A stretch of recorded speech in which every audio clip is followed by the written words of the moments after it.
when we look at what's happening right now with the pandemic, right? People have become so dependent on other people, right?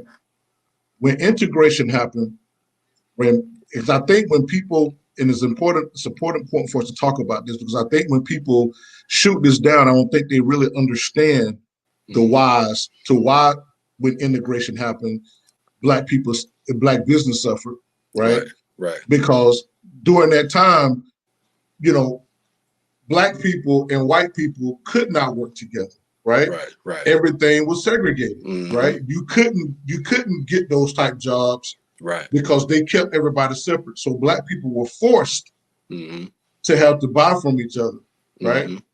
And when integration happened, and I know this is an argument, and only because I'm a history buff, you're a history buff, and these are some things, man, people don't like to talk about. But because of integration, monopolies happen, capitalistic mindset happened. It's just like somebody who has a business and say, okay, well, I'm making $2,000, you making, I'm making 10 grand, but you making 3 grand, but your life is a whole lot better with that 3 grand versus my 10 grand. And I want to take that 3 grand and I want to give you $500 because I want to make you dependent on me so that I can manipulate and control. Right. How do you feel?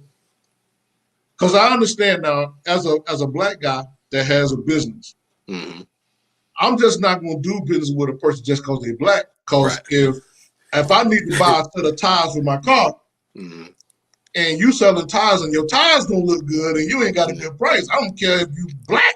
I ain't going to do business with you. It's got to be good business, yeah. So talk about that, because when I hear a lot of people, man, talk about, man, you got to buy Black. But because I remember, man, I was trying to support this brother, man. He was selling Dickies at the time. My son 19 now, but at the time he was having a uniform.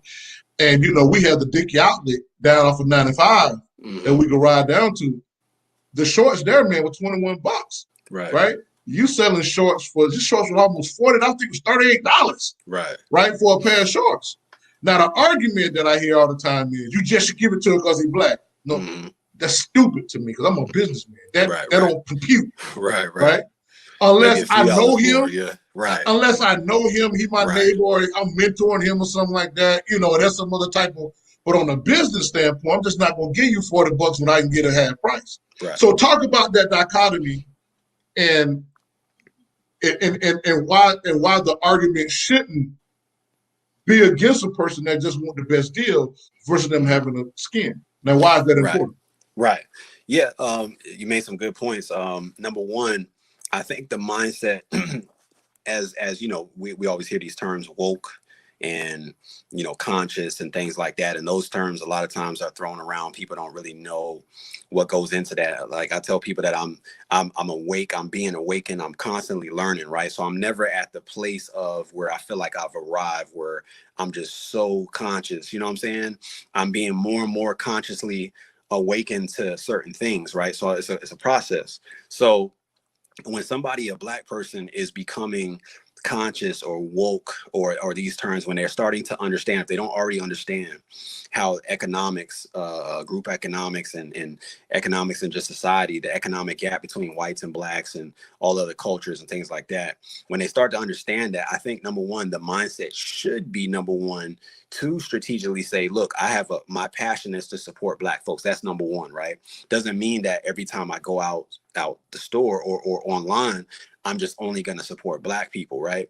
Because number one, it's a process. You don't just wake up. We don't even have outlets like that to where, I think it was Killer Mike, if you watch his documentary on Netflix, even just in the city of Atlanta, he was like, okay, I'm only going to support, he was showing a point.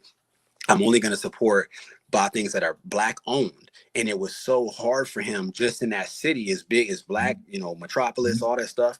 It was hard for him to even survive, just getting, he had to walk because he couldn't get the white rented car, you know what I'm saying? So as much Black businesses and things are opening up, that we still have a lot of progress. We still have a long way to go. And so I think the goal for every Black person should be, number one, to say, yes, I want to support Black businesses. But number two, like you said, the key word is business.